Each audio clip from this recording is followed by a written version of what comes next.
Hey, how are you doing? I want to continue with the series that we've been doing. I've started off going on a couple of other people's shows talking about how to deal with unsecured debt. Now, remember, when we're talking about unsecured debt, what I'm talking about is bank loans and credit cards. Bank loans and credit cards. We're not talking about unpaid utility bills. An unpaid utility bill is an unpaid utility bill, right? A court fine is a court fine. We're talking about specifically credit cards and bank loans. That is unsecured debt. It's not tied to a property. It's not secured, right? It's nothing like that. It's 100% an unsecured debt. That's what we're talking about. Now, since 2020, when the government's decided that we would employ all these lockdown lovers and ruin tons of people's businesses and smash jobs and do all sorts of craziness like that, a lot more people have been relying on credit cards and bank loans and got themselves into trouble, and it's not their fault. So the thing is, there are things that you can actually do about it. Literally, you could go to the government and ask for a debt relief order or a DRO. And they have made some changes to it which could benefit you. Not everybody, and you've got to be careful what you do and what road you go down that you're actually doing. So you're going to involve them, obviously, the government getting a DRO or a debt relief order. Now they've increased the actual amount you can claim up to, which would be, I think, gone up to 50,000.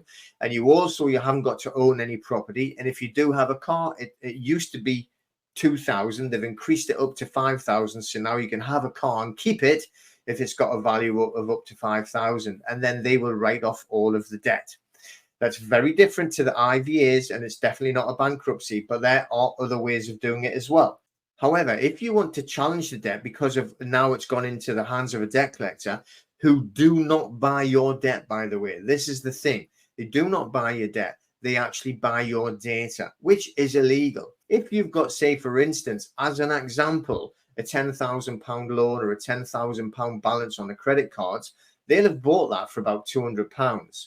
Now, we have evidence as well, which we're going to share once we'll get the other videos on and get my colleagues on that will show you the evidence that we have, paperwork from a bank that shows you how they actually do this and what they actually do, and even the templates. This is the funny thing. They give templates to the debt collectors and show the debt collectors these templates that they should use, accusing other people outside of the actual industry of using templates. So if you ask them for any information, oh, where did you get that template? It's them that have the templates. A bank supplies them with the templates. That's how crazy this is.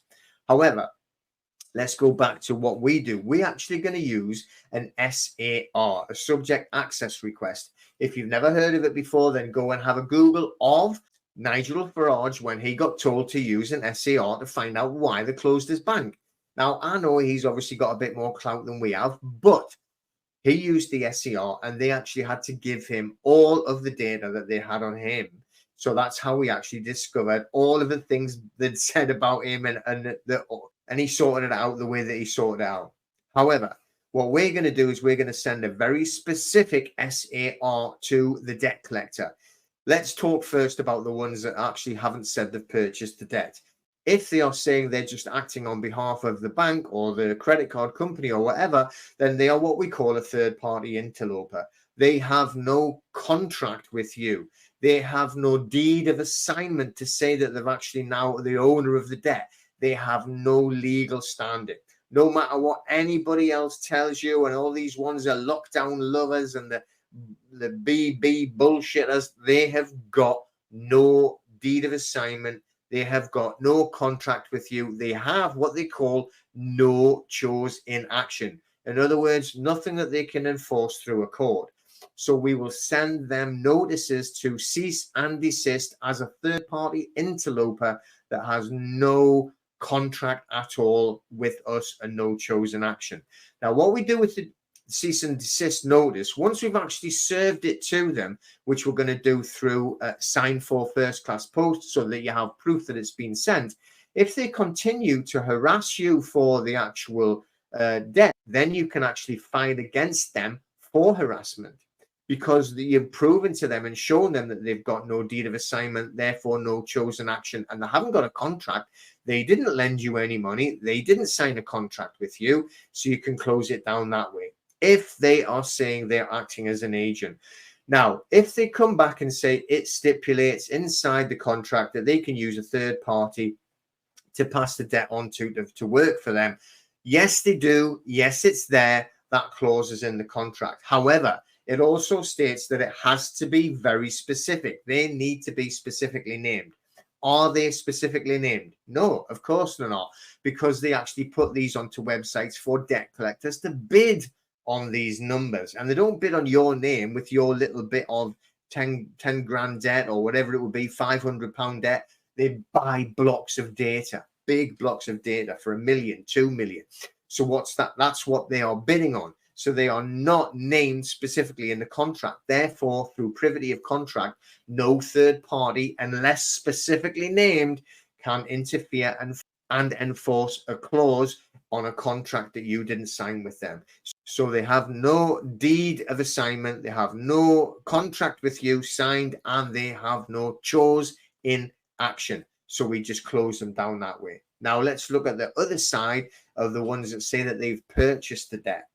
So what they're saying, if they've purchased the debt, and they'll send you a letter, and they'll say this is a notice of assignment, a notice of assignment. They like to use that word assignment, but they have no deed of assignment.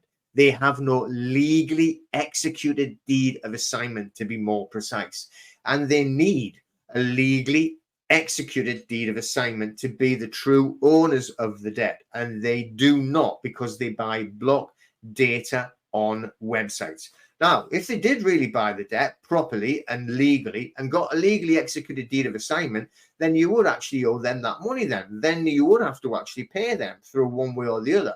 However, they've done a big shortcut to save themselves fortunes, and they do not buy that debt at all.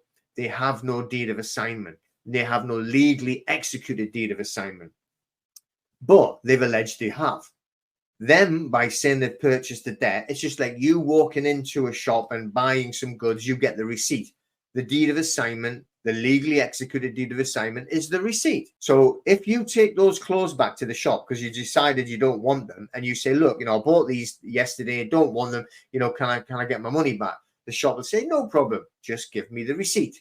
And if you haven't got the receipt, you can't say, well, I haven't got it, but I want my money back anyway. They're just going to say, I can't do it. You simply can't do it. If you can't prove that you purchased them, you could have stolen them, right? Anything's possible. Without the receipt, you're not getting anywhere. And it's the same with them, but they're trying to scare you into doing this, right? If they have not got a legally executed deed of assignment, then they have not got the receipt. Then why should you pay them? That's absolute insanity. You wouldn't pay anybody who just knocked on your door and said, you owe me 10 grand now. You're going to say, well, how's that? And they say, oh, just cause.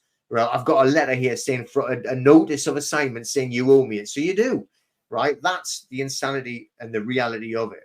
So what we're going to do is we're just going to simply ask them for specific details by issuing them a notice called an SAR, Subject Access Request, which you are legally entitled to do. And they are legally obligated to answer with full compliance to GDPR and DPA 2018 regulations. They must answer fully and compliantly. And if they don't answer fully and compliantly, then they could be committing a criminal offense. I'm going to show you the SAR. I'm going to attach it onto this video. I'm going to go through the video and show you it, share the screen, and you can actually get this. There are other people who charge fortunes for it. I'm going to show you how to actually do it. And it's your legal right to send and ask for this information. So I'm not going to go and blurt it out now. I'm going to share the screen. I'm going to show you how it's actually constructed and what it is you're asking for and why you're asking for those particular things. So I'll share the screen. Okay, I made that big enough, hopefully. So this is what we call our SAR. So what we're doing is we're putting our name and address on the right-hand side here, and we're putting those over in the left-hand side. Okay, so we're standing on the right-hand side of the creator. You put your date in, and then you're going to put your reference in. Make a reference up. Try and guess what mine stands for, but make it up, okay? Then your reference number, what you're, this is, I'm talking to them, so it's your reference number. That is the account number that they're dealing with. Now, if it's a debt collector, it's not going to be your credit card number. it's going to be their own new reference. So make sure you put the correct one in. But we're going to tell them, note, quoting your reference number is for your use only. No joinder is made or intended. Now we go in by saying notice. That's all it is. And a notice is a legal document. You do not need to say notice to agent, notice to principal, principal notice, and his brother's dog's next door neighbor's uncle. It's a notice. Write notice. End of story. Subject access requests under the General Data Protection Regulations. That's what I said, GDPR, and Data Protection Act 2018. Again, I said DPA. So that's what I'm talking about. So in the bits of red here, this is what you're going to edit with your details. So to the man, Robin Banks, who at times acts as director of Dirty Debt Company Limited. This is the debt collection agency, not the bank. Remember, we're not dealing with the banks. It's gone to the debt collector. We don't have to worry about that anymore. We're talking about the debt collectors that are giving you the hassle now and sending you the letters. We're in receipt of your letter dated, whatever it is. Thank you. We are writing to you regarding our rights under the General Data Protection Regulations and Data Protection Act 2018. We are exercising our right to make a subject access request. That's the SAR that I mentioned. To obtain information held by your company about us. The data we are requesting pertains to the alleged debt for charging order associated with your reference number 012 blah blah blah. That number would be obviously the same one as you did up here. Okay, that's their reference number. And all alleged debt collection activities concerning us, including but not limited to any documentation, communications, and records. To assist you in providing a comprehensive response to this request, I'm specifically requesting the following information. Number one, as you are aware, under the Law of Property Act 1989, miscellaneous provisions, and Section 136 of the Law of Property Act 1925, it is imperative that any deed of assignment related to any alleged debt be provided upon request. Now, that's a fact. That is in law. I therefore request that you supply a copy of the legally executed deed of assignment, along with all relevant details and signatures. This deed of assignment should include all relevant details, signatures, and any information that demonstrates its validity. That's number one. What we're asking for is a legally executed deed of assignment. There we go, legally executed deed of assignment, and that is under the Law of Property Act, miscellaneous provisions. Okay, that's 1989. Now, what that means is it must be signed correctly by the director of the selling bank. That's the banks that's selling the debt, and also has to be witnessed correctly at the time of signature. You can't get a signature later on.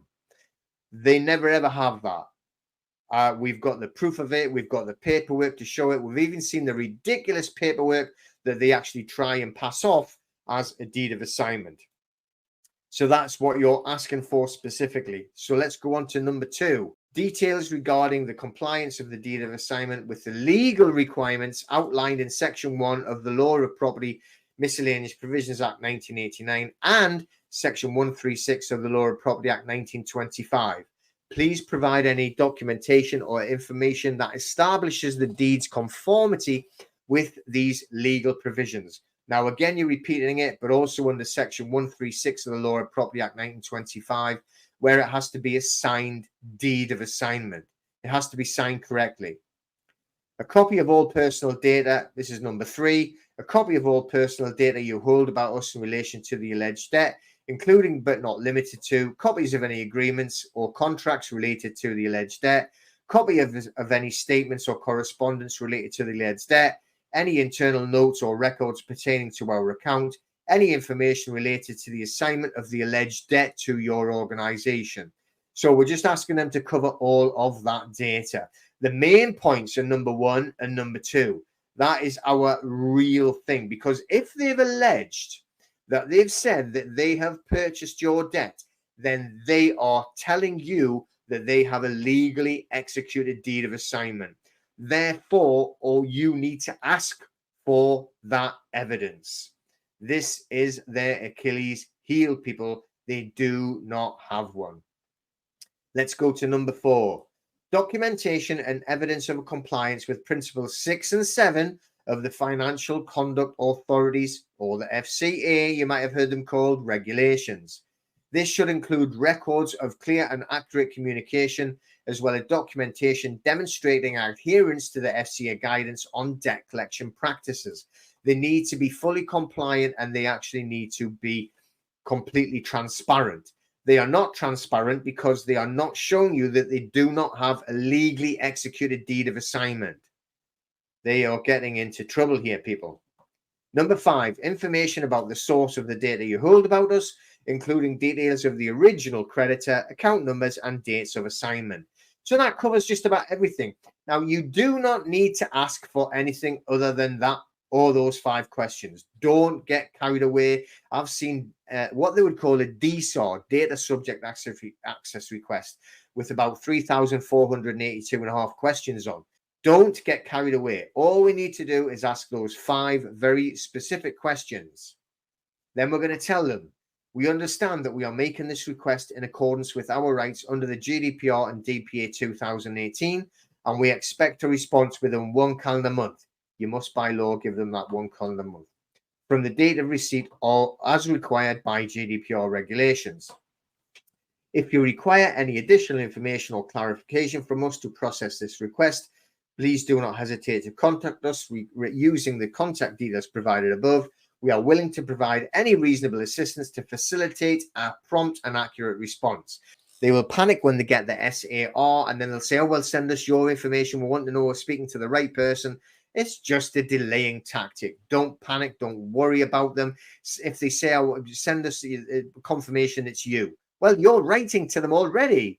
So just say, yes, it's me, and there's my address or something ridiculous, whatever they say. Remember, you don't need to give them any photographic evidence. There's nothing in the GDPR or DPA or even in the FCA that says that you have to give them a driving license or a passport. No photographic evidence whatsoever.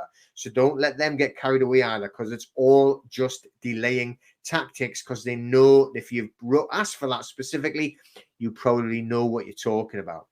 Furthermore, we remind you of your obligations under the GDPR and DPA to provide a timely and comprehensive response to this SAR.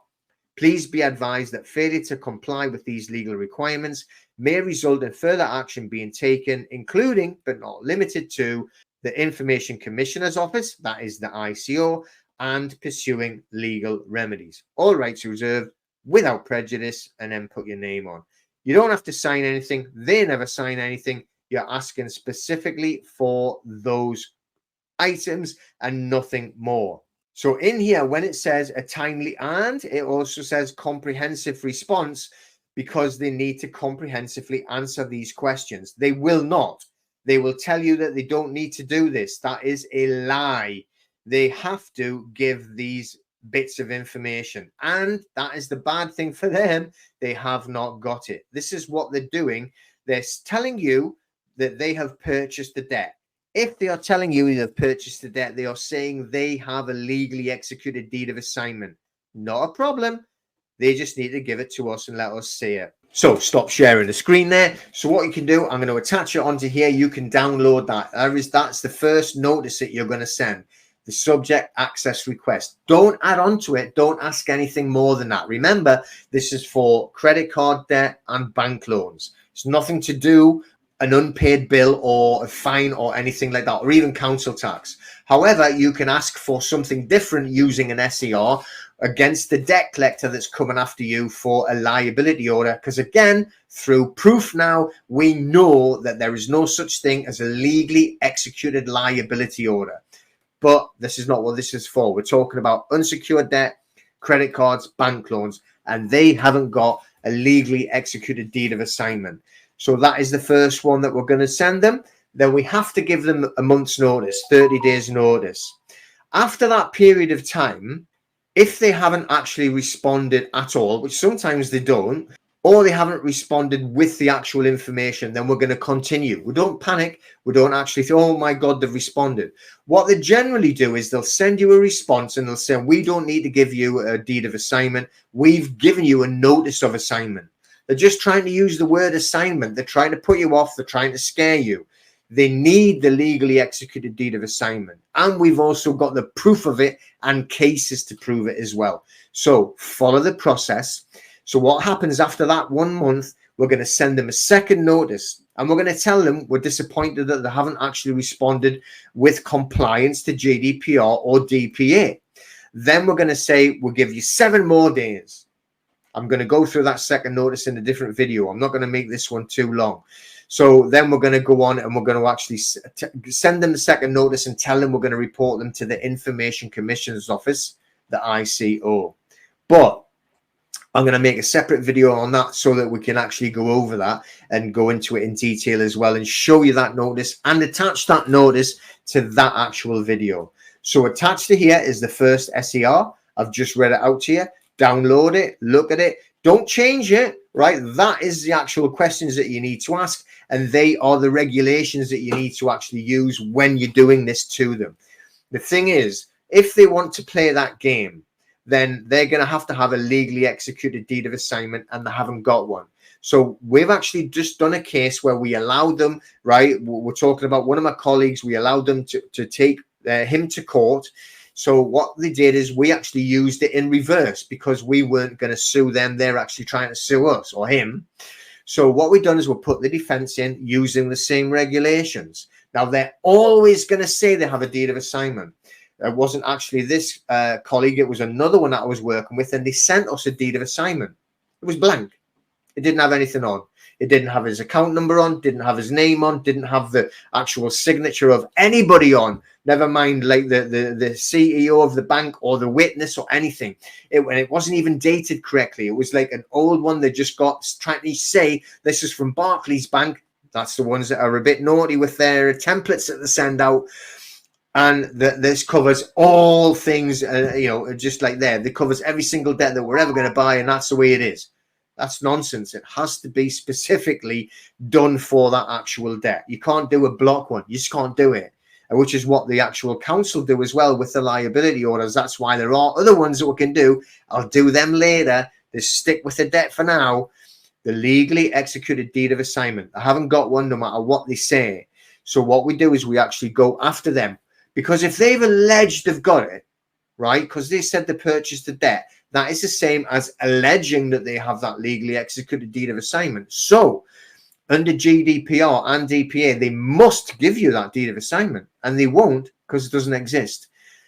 But what it means is, to the law, is that they are concealing our data. If you say you've got it, I have to believe you. So now I need to ask for it, and you've got to show me it under GDPR and DPA regulations. And if you don't show it, great, no problem. You're actually concealing the data, which could be a criminal offense. However, that's caused me distress. It's caused me considerable distress as well as inconvenience. So I need compensation now for the distress and the inconvenience of dealing with this situation. So that's the road that we're going to go down, and we are going to go down it. So them trying to ask you for some debt, which we're not going to go into. It wasn't even a debt in the first place because you created the credit. However, forget all of that. We're going to go after them for compensation for the distress and inconvenience caused by them trying to tell us that they had bought our debt when they didn't. So that's what we're going to do. So download that document there. You can start with it straight away, right? And very soon I'm going to do the second notice, the second stage. So where we give them the 30 days, we're going to go on to the, what I call it, the ICO warning. Information Commissioner's Office warning, where we're going to send them, say, look, you've got 7 days, and then if you don't actually respond fully and compliantly, I'm going to report you to the ICO. I know that they don't do anything, but we need our paper trail of evidence because we're going to stick with the law. They call it law. So what we're going to do is follow all those regulations and follow the court procedure rules, CPR rules. So we need to make a paper trail for them. That's why we're doing it. Have a look there, download that document, get ready to use that, and then we'll move on to the next stage.